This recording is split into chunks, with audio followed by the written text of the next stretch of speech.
Hi, I'm Charbria Shine, and welcome back to Max Out Girl.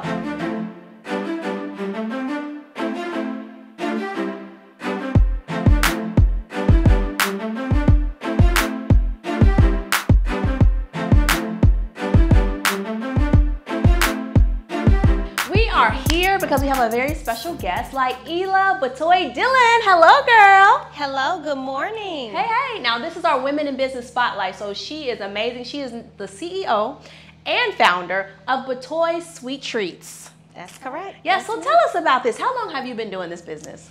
So Bitoy Sweet Treats was founded a little around 10 years ago. My background is in management consulting, and in all fairness, the Bitoy family has been doing entrepreneurship in and around Chicago for about 50 plus years. This is a legacy. So it's been in my blood, but the brand's really skyrocketed and took off, I would say, about the last 5.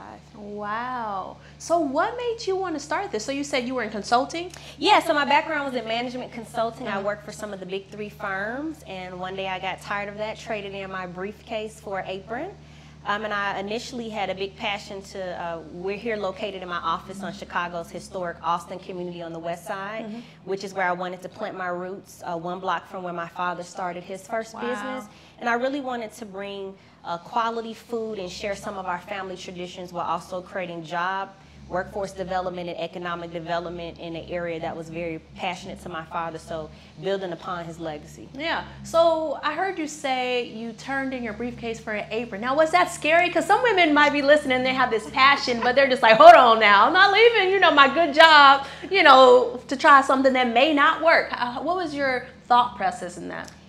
So I think you have to, I'm not going to give advice. Okay. I'm only going to share my experiences and based on the things that are applicable to my life. It wasn't scary for me. It was much needed. Work-life balance and being on the road 7 days a week, or sometimes expatting in other countries, can be very intense. Yeah. Time away from home. For me, it wasn't scary because I'm, fortunate and blessed to have an amazing life partner. My husband supports everything that I do, so I felt encouraged, I felt empowered, and most importantly, I felt like I had the skills, the operational prowess, and the business acumen to set out to do anything that I wanted to do. Wow, so you were empowered. You felt like, I'm going for it. I was like, I'm about this. Yeah, I'm about this life, I'm about to do it. If I could do this for billion-dollar organizations, that part, then I knew what I was capable to do for myself. Yeah, I love that. So you hear that, ladies? She went for it. But it is good to have a plan, right? You need a plan. I'm not saying, hey, I didn't say jump out here and leave your fancy cushy 9 to 5 if you don't have things in place. Yeah. There was some planning to it, but a lot of it was also, like, I'm a person who believes in faith, so some of it was just following my gut. Again, going off the support that my husband so graciously afforded and provided me during that transition period. And then a lot of it was also setting out to have some fun. Yeah, I love that. So it was like a more freeing situation versus like dreading and scared and fearful. Correct. Okay, so let's get into it. So this is amazing. So you turned in your briefcase, you got your apron, and you just said, I'm just gonna bake. Like, what was that process like? So it was actually surreal, I actually had the infrastructure before I had the brand. So again, looking at some of the economic development opportunities on the west side, we had secured the physical brick and mortars that we're sitting in today. Okay. Here on the Austin corridor, which is now called Soul City. Okay. So we had pioneered that real estate component, and I'm like, I've got these buildings. Baking has always been something kind of near and dear. If you know my family and you know us, then we gets down in every area of the kitchen. And so and then again, growing up with nightclubs and barbecue restaurants and liquor stores, the entrepreneurial aspect wasn't far from my blood. And so I know I wanted to do something that was fun, that would change people's lives, but also created magical memories.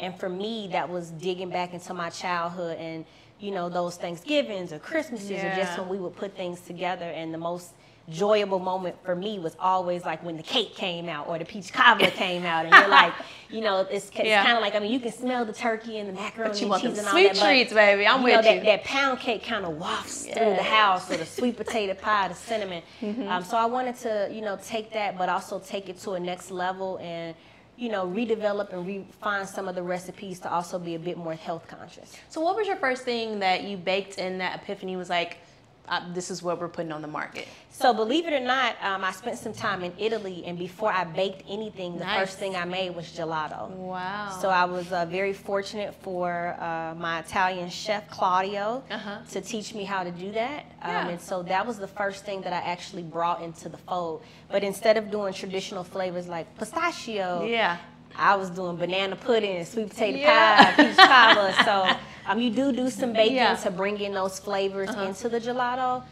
From there, I started out with the popcorn. So again, being a big Chicago girl and kind of growing up with popcorn being a big staple here, I remixed some of the classics to make those flavor profiles. And as we got onto the baking side, I really wanted to bring out some really decadent cookies.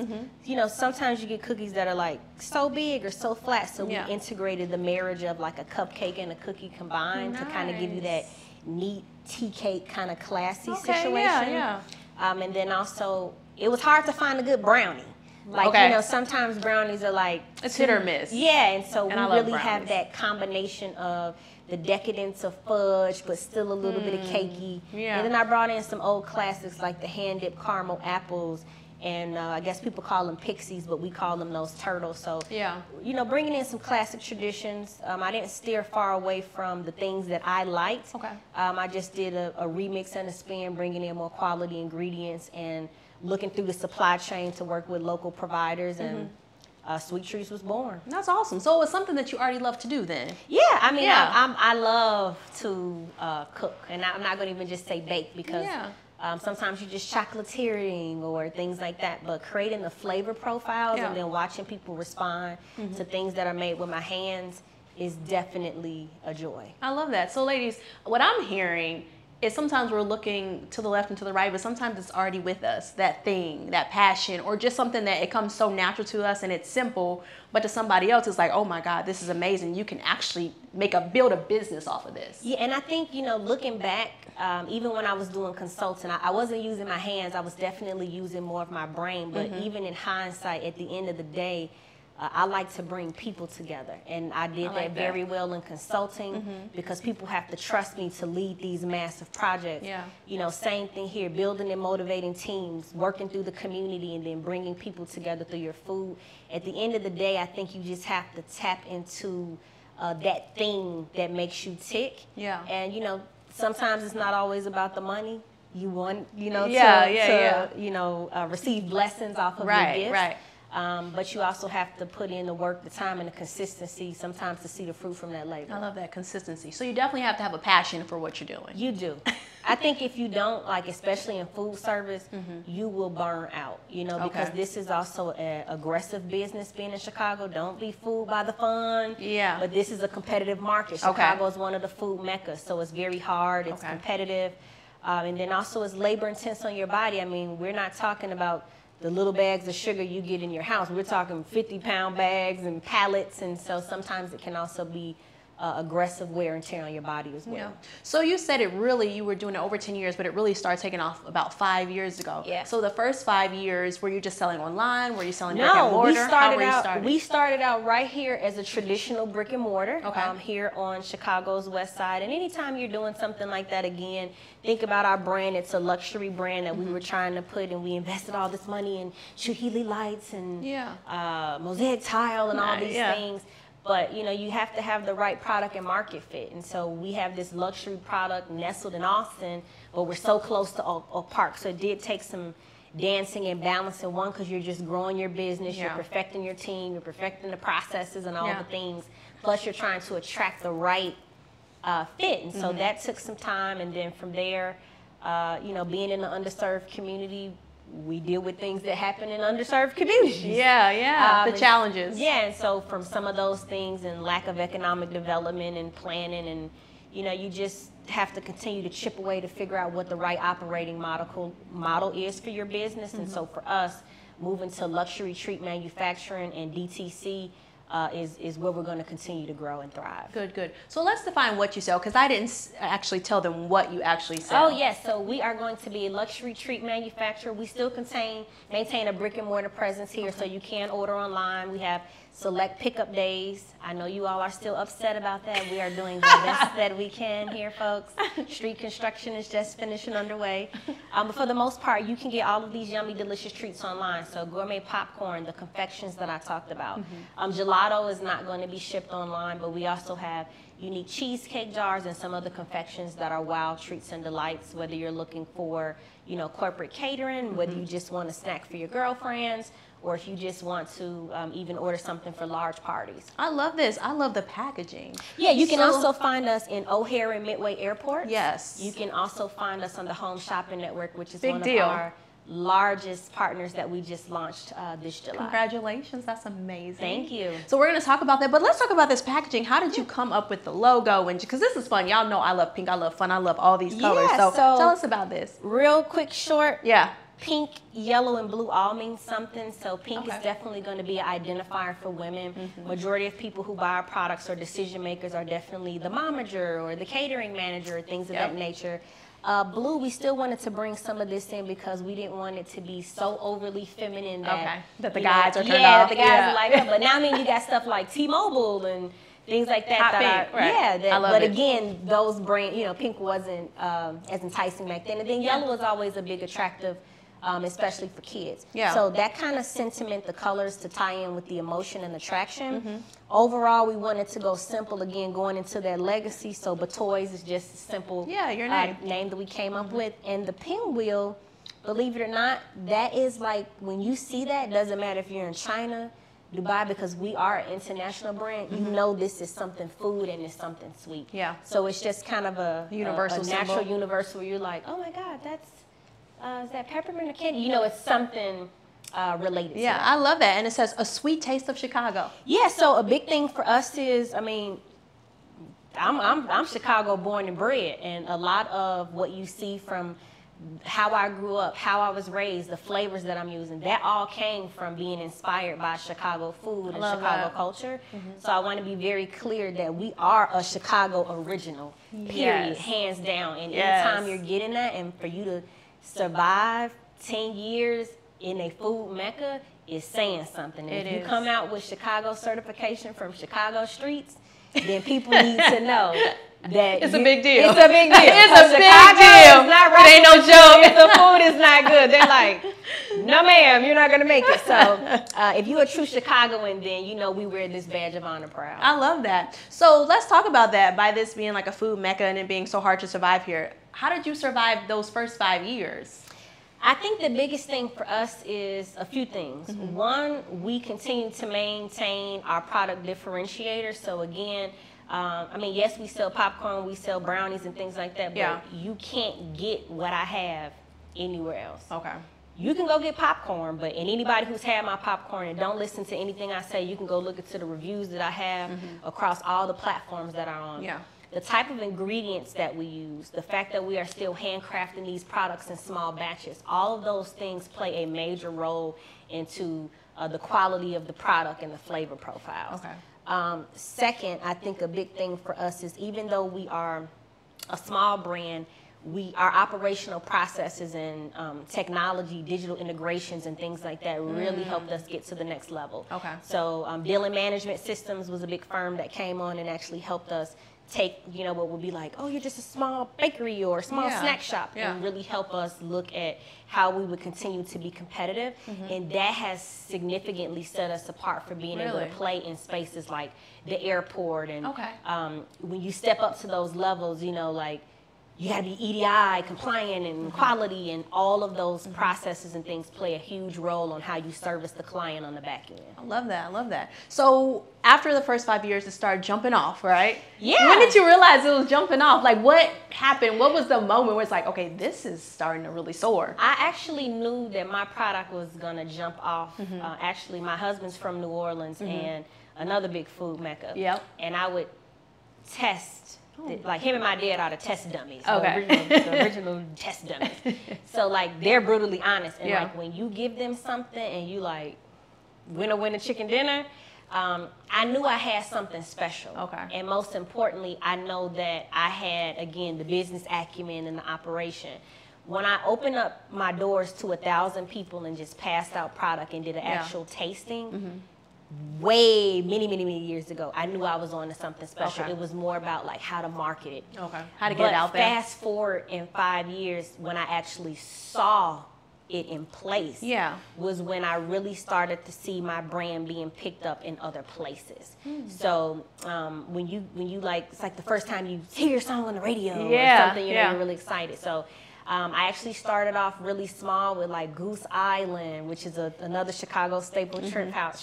So seeing your product in other shelves and things like that. Like in restaurants? Yeah, I started out like in other small restaurants, and then from there, seeing, you know, like to go through the airport and see your products there. Or to turn on the Home Shopping Network and see my products being showcased there is really when I'm like, this is now like something that started as this kind of transition from the little apron to like, I don't even cook anymore. Yeah, you probably don't have the time now. I mean, I facilitate all new recipes. I send them out to like my lead baker and they bring them down. So I still stay close to quality control because it's still something I like to do. Okay. But there was one time where I was physically making it all. Like making everything. Wow. So and that was probably a lot of hard work. Yeah, that's what I'm saying, the labor on your body. So to see even the transition of my time shift from being like in the business to building it. Yeah, all of those things are indicators that you're having like hyper growth. I love that. So you tell us where you all are. I know you said in the so you can go to betoysbrands.com. Betoysbrands.com is always going to have exclusive things that nobody else will ever have.